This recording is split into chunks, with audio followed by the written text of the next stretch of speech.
Bueno, seguimos, ¿no? Y ahora vamos con el primer epígrafe. Ya habíamos hablado de que el primer epígrafe hablaba acerca de la necesidad de la pregunta, había una justificación, el primer epígrafe de la introducción. Y hay una justificación de la pregunta, ¿no? Y en esa justificación de la pregunta Heidegger va a ver que ha habido una serie de prejuicios en toda la historia de la filosofía y toda la historia de la metafísica. Va a haber una serie de prejuicios que han hecho que no se tome en cuenta, que no se considere de la manera suficientemente originaria y radical la pregunta acerca del sentido del ser.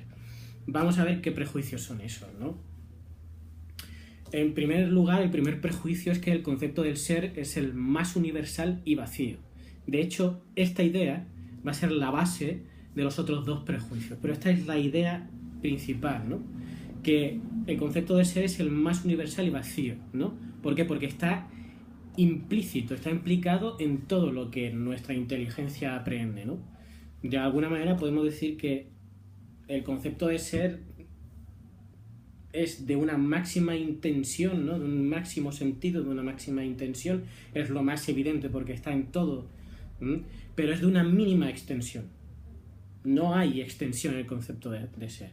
¿Qué significa esto? Que no puedes encontrar una cosa en concreto a la que se le puede atribuir el hecho de ser.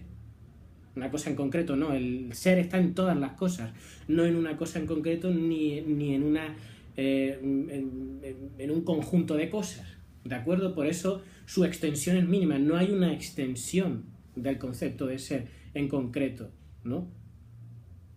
Su extensión es mínima, pero sin embargo su intención es máxima, porque la intención refiere al sentido. ¿Por qué? Porque su sentido, en tanto que sentido, está en todas partes, ¿de acuerdo? Intención y extensión, extensión mínima, intención máxima. Bien.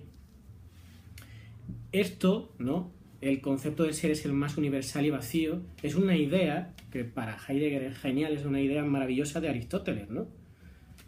Porque ha dado un paso más a lo que es la ontología de Platón. Lo que pasa es que esta idea, según Heidegger, ha sido malinterpretada por los escolásticos medievales y por toda la metafísica hasta sus días, ¿no? Porque él es el que va a hacer ahí la interpretación originaria del sentido del ser, ¿no? Para sí mismo se ve como una destacada figura histórica del pensamiento, vamos, así de claro, como Hegel y como Kant y como muchos otros, ¿no? Bien, entonces, esta idea, ¿no? Que ha sido malinterpretada de la máxima universalidad del ser, la expresa Aristóteles de la siguiente manera, ¿no? Aristóteles dice: ton esti kazolou malista panton, ¿no? Que significa ton, el ser, participio presente del verbo einai en griego, ton, el ser, esti es, el ser es, kazolou, ¿no? Un término curioso, ¿no? Aquí es de donde viene la palabra católico, ¿no? Kazolou significa universal, ¿no? Pues la Iglesia cristiana católica, pretende ser la Iglesia universal, la auténtica Iglesia universal, ¿no? Bueno, pues kazolou, que sepáis que católico viene de kazolou. Kazolou significa universal, ¿no? Malista pantón. Malista es como añadirle un superlativo a eso, ¿no? Es el más, ¿no? Y pantón es de pasapán, pantón es de todo, absolutamente de todas las cosas, ¿no? De todo, ¿no? Entonces lo traduciríamos de la siguiente manera: ton esti kazolou malista pantón. El ser es lo más universal de todo, ¿de acuerdo? Bien. Entonces aquí ton se puede traducir eso como un ser, un estar siendo, ¿no? En español podríamos traducirlo incluso como de una manera muy forzada, ¿no? Claro, como serencia, ¿no? La serencia, el estar siendo, ¿no? Que es como Heidegger entiende el ser realmente.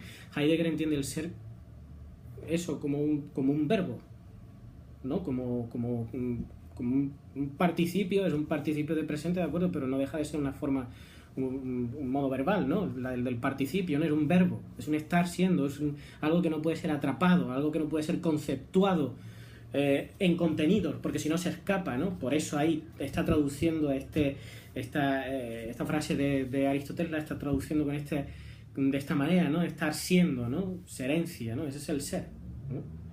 Que él en alemán utilizará la forma antigua de decir ser, ¿no? Del alemán, que es sein, ¿no? Pero sein con Y, no con I, latina, con Y, ¿no?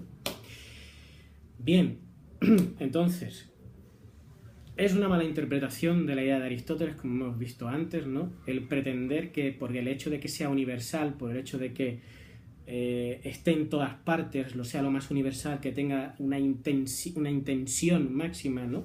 Por el hecho de que tenga una intención máxima, sea lo más evidente, por lo tanto, como es lo más evidente, no necesita de más aclaración, explicación, ni tampoco necesita de más discusión, ¿de acuerdo? Bien, seguimos, ¿no? Hace una referencia aquí Jorge Eduardo Rivera a Santo Tomás, inevitablemente, ¿no? También la hace Heidegger, ¿no? Y digamos que Santo Tomás relaciona el ser con la intelección humana, ¿no? ¿De acuerdo? Es lo que primariamente se da la intelección, es el ser, ¿no?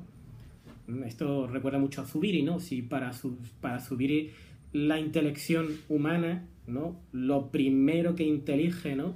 Sentientemente el ser humano, dirían, no es exactamente el ser, ¿no? Para ellos sí es el ser, para esta corriente de pensamiento sí es el ser, pero para Zubiri no es el ser, sería la realidad, ¿no? O sea, la realidad es originariamente y fundamentalmente anterior al ser, ¿no? Que no es más que una actualización, diría Zubiri, una actualización de la realidad, ¿no? Pero aquí, ¿no? La inteligencia humana para Tomás de Aquino, la inteligencia humana, lo primero que hace y radicalmente intelige es precisamente que las cosas sean, el hecho de que las cosas sean, ¿no? ¿Qué pasa? Que a Heidegger a esto no le mola mucho porque está aquí, digamos, está siendo demasiado intelectual aquí este Santo Tomás, ¿no? El ser aparece en la inteligencia humana para ella y solamente ahí, y en ningún sitio más, ¿no? Solamente aparece el ser en el acto mismo de inteligir, ¿no? Cuando dice que aparece como lo primero, ¿no? Hay que entender que ya desde Aristóteles lo primero, la ciencia de las primeras causas, los primeros principios, que sería la metafísica, ¿no? Lo primero no lo es en sentido cronológico, no es que aparezca día de primero aparece la noción, el inteligir, el ser, ¿no? Y luego ya lo demás, no es en ese sentido, no es en un sentido cronológico, sino que más bien es en un sentido fundante, ¿no? El hecho de la intelección del ser funda el que podamos inteligir, que podamos entender, el que podamos conocer cualquier otra cosa más, ¿de acuerdo? En ese sentido es primero, en un sentido fundante, ¿vale? Bien, ya llegamos a los 8 minutos, corto aquí. Hasta la siguiente.